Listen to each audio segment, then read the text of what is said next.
Switching between major U.S. mobile networks like Verizon and T-Mobile is now more streamlined thanks to eSIM technology and improved FCC regulations. The FCC's rules have reduced switching times to under 24 hours in most cases. Both carriers offer digital activation processes via apps, minimizing the need for physical store visits.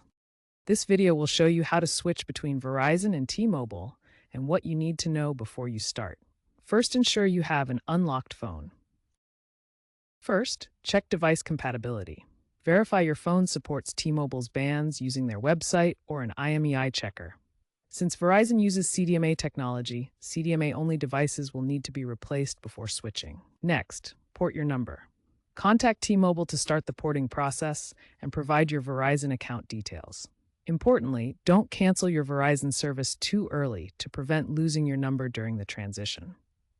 Now activate your SIM or eSIM. For a physical SIM card, insert the new card and activate through the app or website. For an eSIM, simply scan the QR code provided by the T-Mobile app. Transfer your data carefully. Back up your contacts and photos.